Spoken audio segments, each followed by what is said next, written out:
So we're going to talk this afternoon about the initial evaluation of patients with HIV in terms of testing, laboratory testing, history and physical examination, and vaccinations that should be undertaken.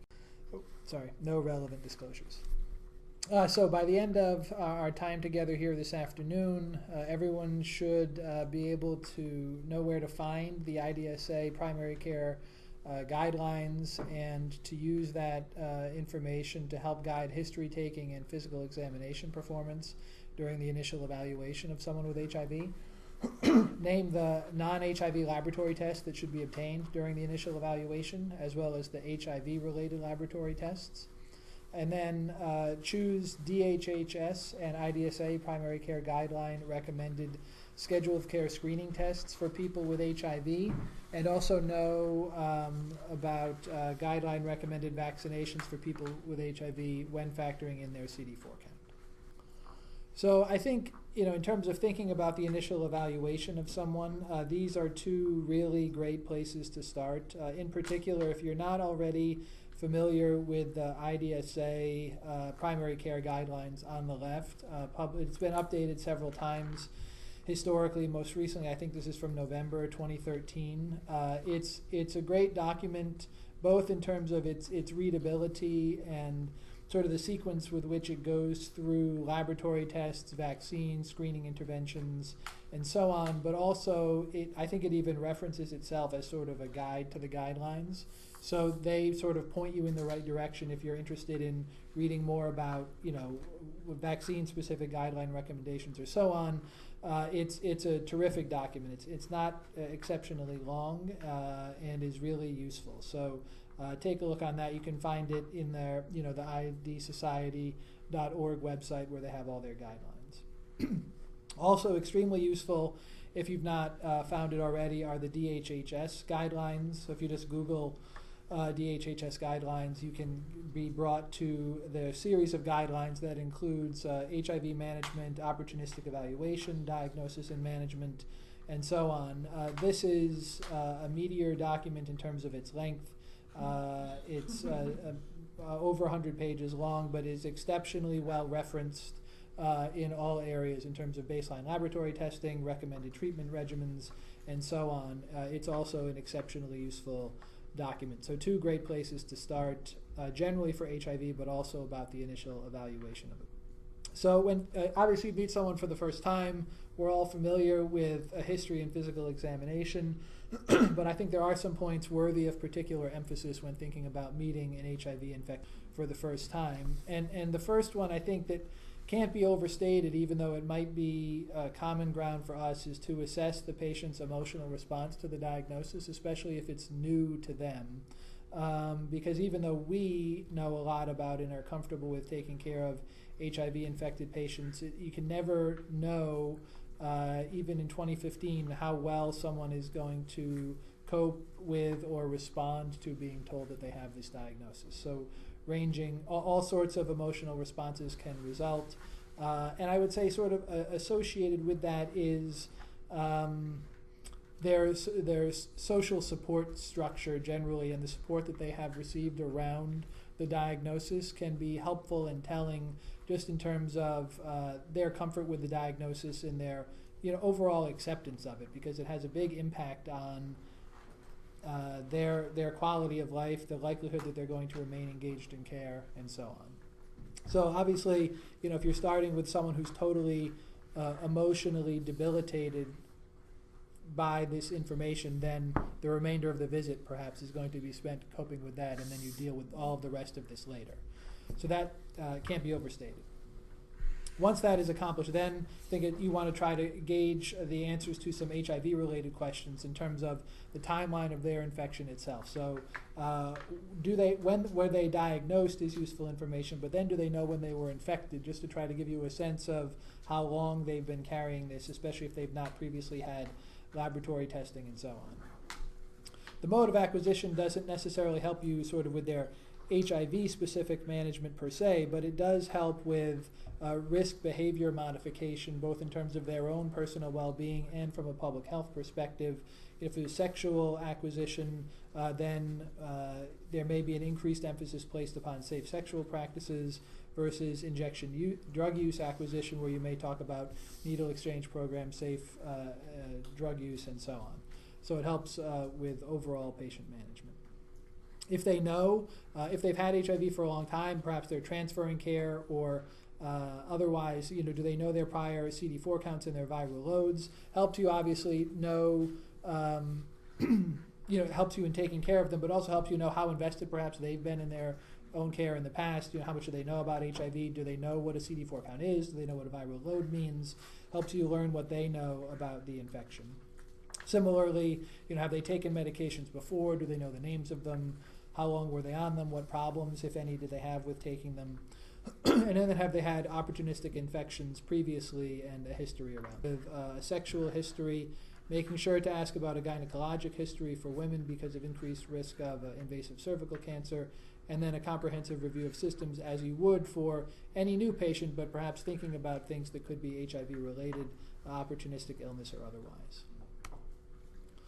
Medications are important to talk about because many HIV medications, including all the protease inhibitors, all of the non-nukes, and elvitegravir, are hepatically metabolized by the P450 system, particularly CYP3A4, and there are many other medications, as you know, that are metabolized via these pathways. It's hard for me at least to keep all of this straight in my head, because different HIV meds either induce these isoenzymes or inhibit them, or some will induce some isoenzymes and inhibit other ones. And so I think I still very regularly plug medication lists into a drug-drug interaction program of choice, just to make sure there's not anything that would surprise me that would impact selection of medications. And so here's a list of meds that can potentially interact with HIV medications, and you can see, on here are ones that many of which are very common. So statins can interact, calcium channel blockers, erectile dysfunction agents. The efficacy of oral contraceptives is lowered by essentially all antiretroviral therapy, so that's an important thing to counsel women about. If they're relying upon that for their sole method of contraception, they likely will want to add a second one because of these drug-drug interactions. You can see benzos, antifungal agents in the azole family, and so on. I won't go through the whole list, but we'll just mention as an example of something that just highlights the sort of surprises that can arise would be metformin, which is not an agent that, at least for me, I would commonly have thought would be susceptible to drug-drug interactions. But dolutegravir is partially metabolized by the organic cation transporter 2, which interacts, which is also a metabolic pathway or an elimination pathway, I think, for metformin. And so people who take dolutegravir have increased metformin levels, and it just needs to be factored in. I think that's an important thing to know about, but also highlights the importance of looking for drug-drug interactions for all of these folks. So after you've gone through the history, the medication list, and so on, then the physical examination. Everyone here is very capable at performing a comprehensive physical exam, so we'll just highlight some things that I think are important to note, particularly in people who have advanced HIV infection, right? I mean, for the most part, someone who's either well controlled or has a high CD4 count, the likelihood of asymptomatic abnormalities on physical exam is lower.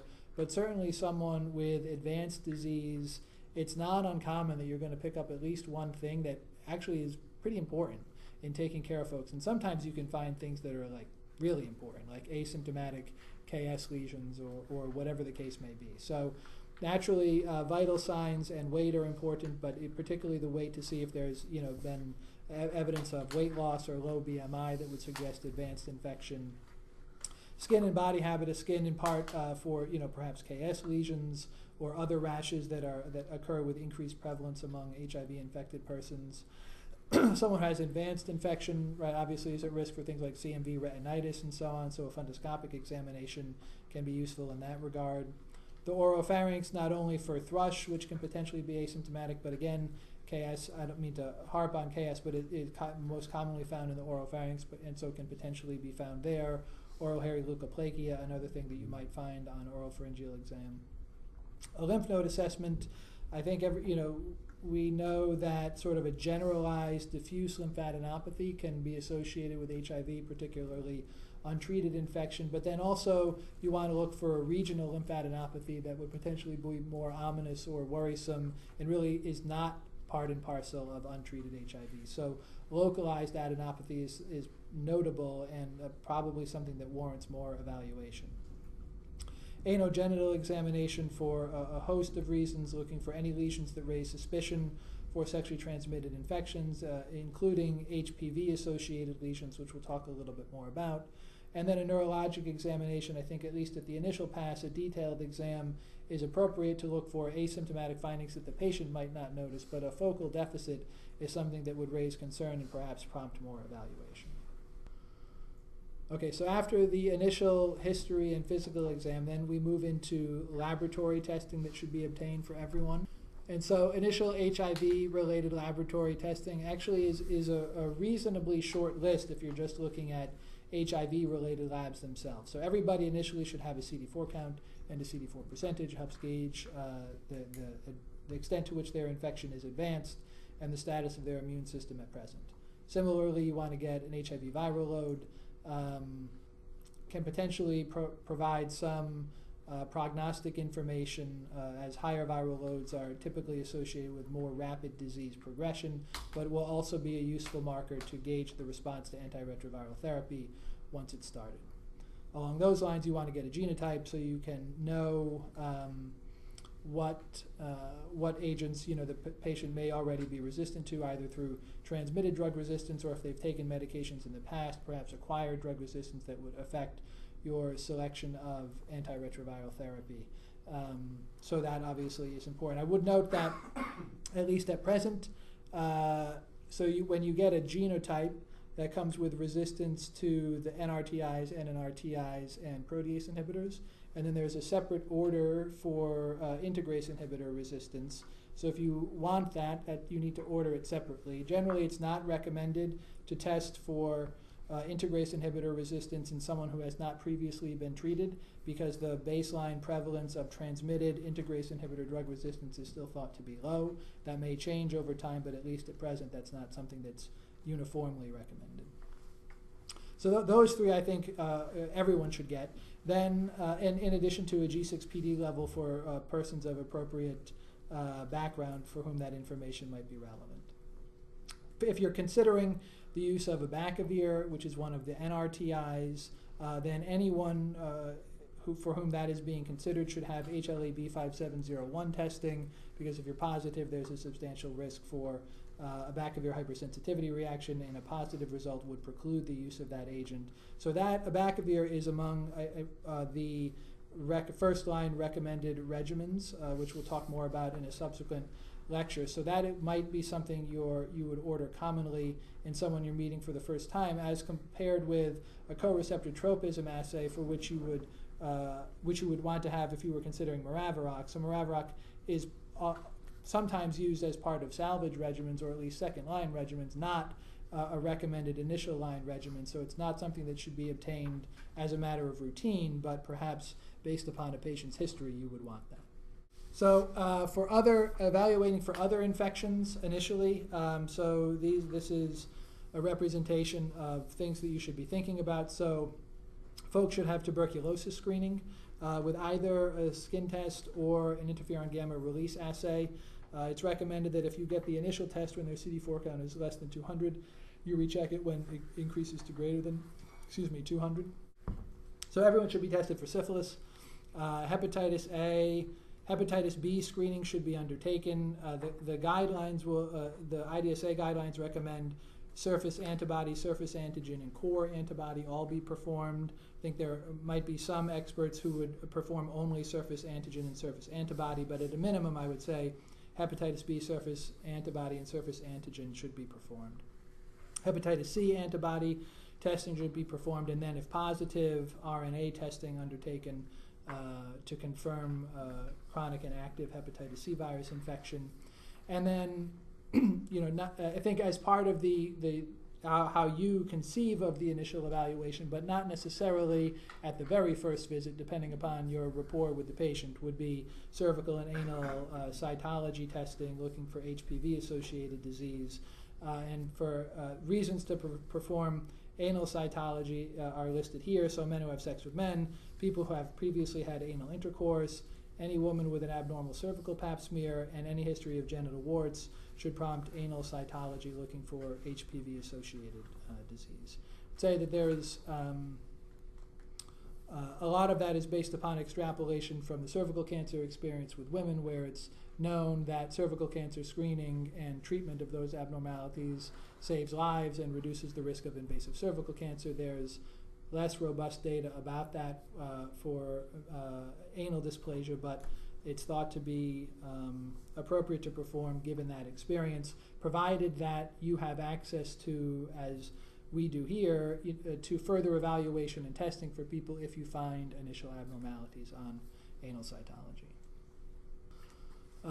And then further screening for initial co-infections would include a toxoplasma IgG for everybody. It's recommended that all women be screened for trichomonas, and similarly, everyone should be screened for gonorrhea and chlamydia.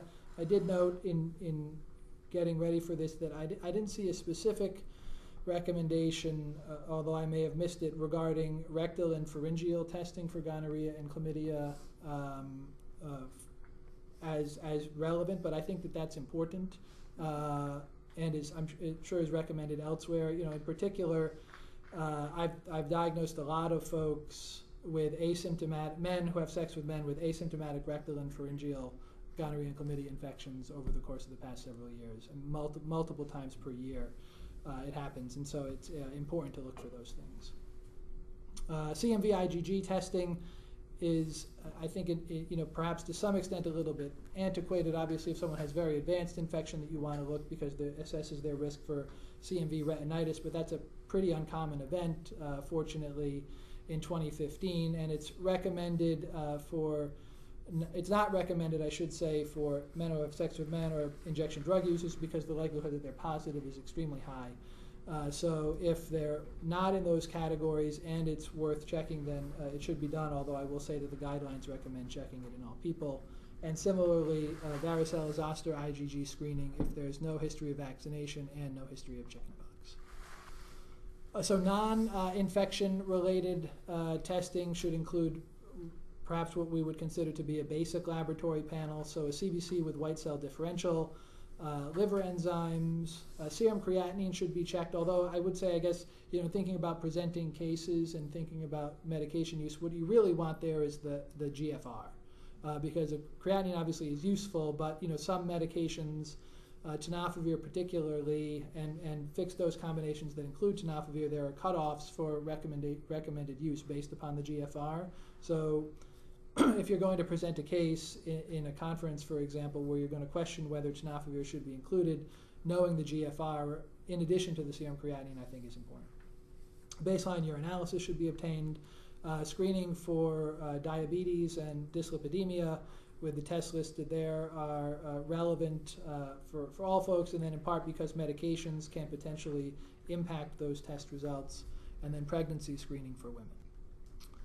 Okay, so that's sort of the initial history, physical, and laboratory testing. Some health maintenance interventions to some extent, or really sort of continued following of these folks moving forward. And so the frequency of testing for HIV and CD4 counts has undergone a number of changes over time. And so I think it's important for you guys to know about, both for patient actually ordering the tests, but then also providing counseling to patients for some of the CD4 count related points that I'll mention. So in terms of checking an HIV viral load, you want to check it after you start ART about 2 to 4 weeks later. So relatively quickly you want to, I bring everyone back into the office for a visit either at the time of this repeat laboratory testing, or I have them come to the lab and then maybe come to the office a week later so that we can talk about the results of testing at that period of time, both to assess medication tolerance and to make sure they're having an appropriate viral response within the first 4 weeks of starting therapy.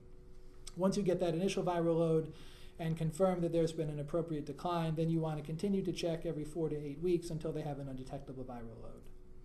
Once that happens, then you can switch to checking every 3 to 4 months, with spacing to every 6 months once they've had an undetectable viral load on a consistent basis for more than 2 years.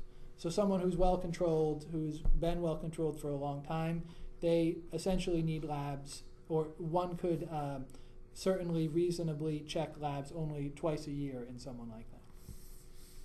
CD4 counts, this is where there's been a little bit more of a change in terms of recommended testing. So generally folks should have CD4 counts checked every 3 to 6 months, including during the first 2 years of ART. And for folks who are not on ART, it's recommended that they have, if they have a CD4 count less than 300, they have it checked every 3 to 6 months.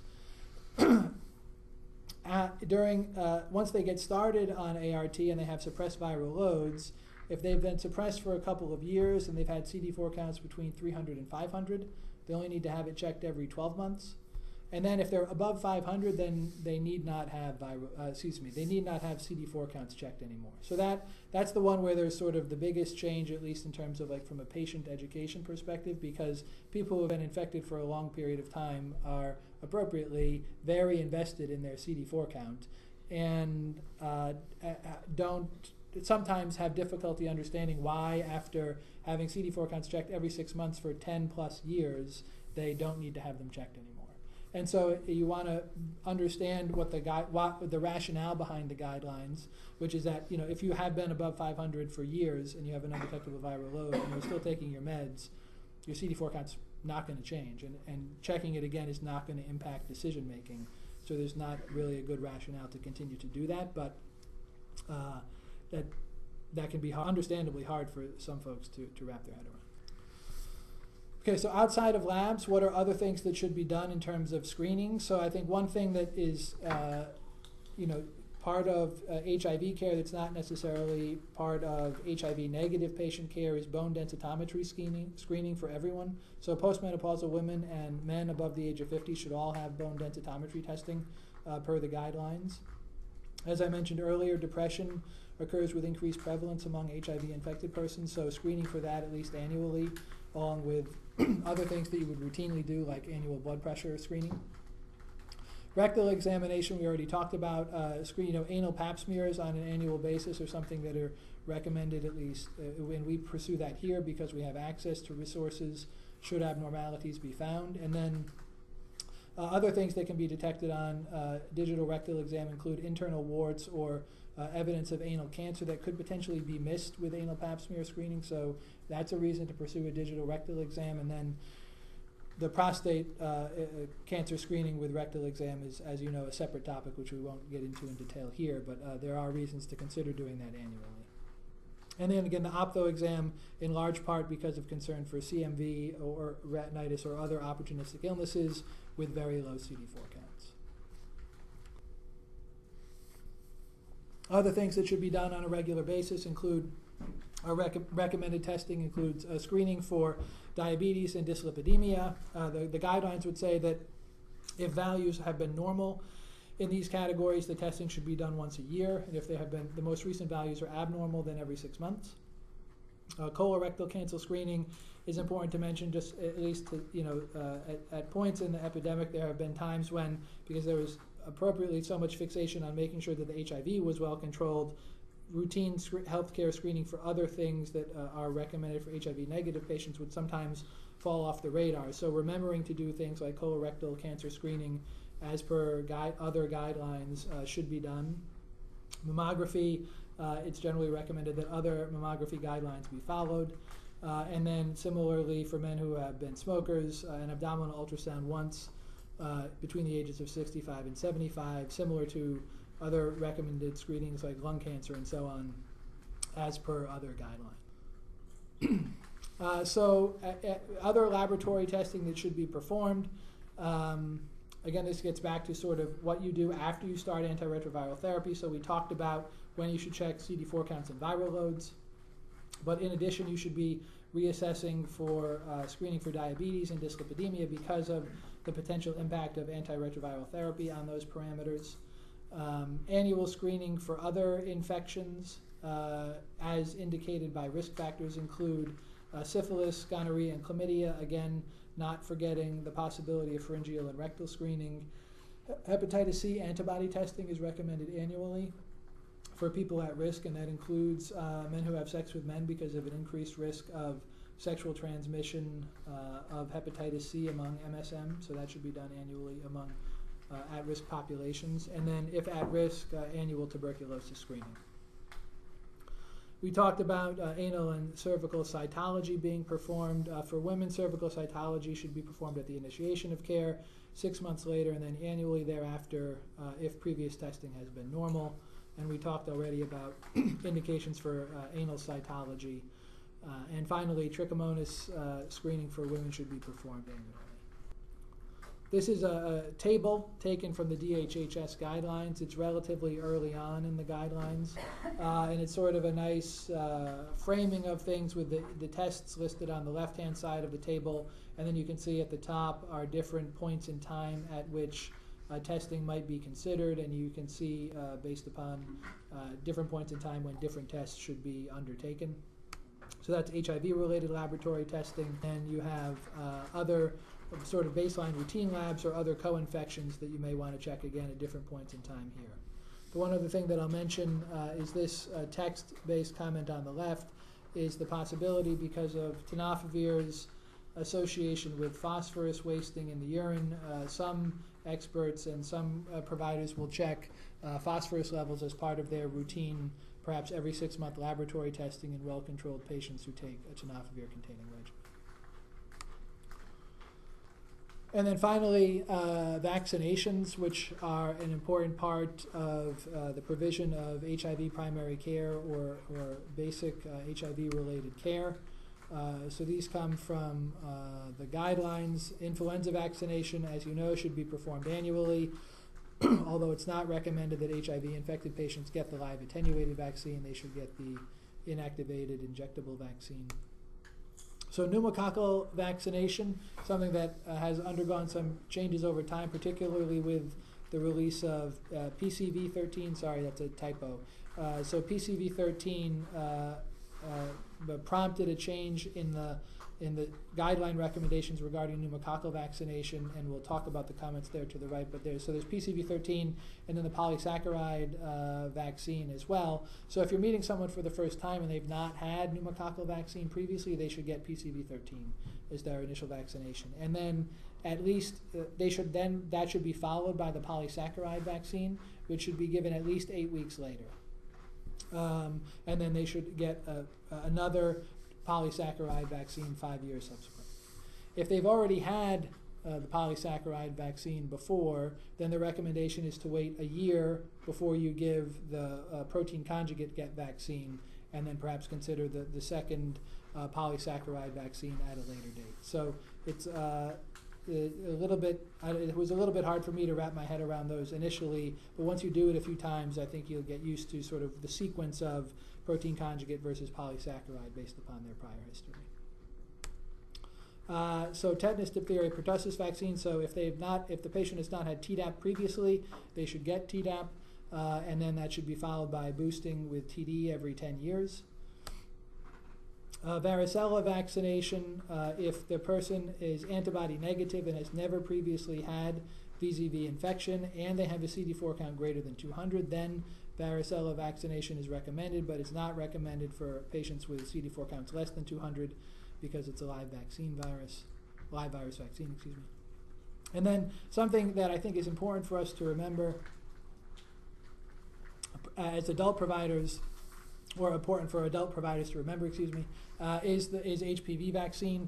We see relatively few patients who fall in the sort of adult but under 26 range. But for when we do see those folks, it's important to remember that HPV vaccination is recommended independent of CD4 count, and to try to not let that fall off the radar for both men and other vaccines. So hepatitis B virus vaccine is recommended, and then you check an antibody 4 weeks after the vaccine series is complete, and then revaccinate if there's no response.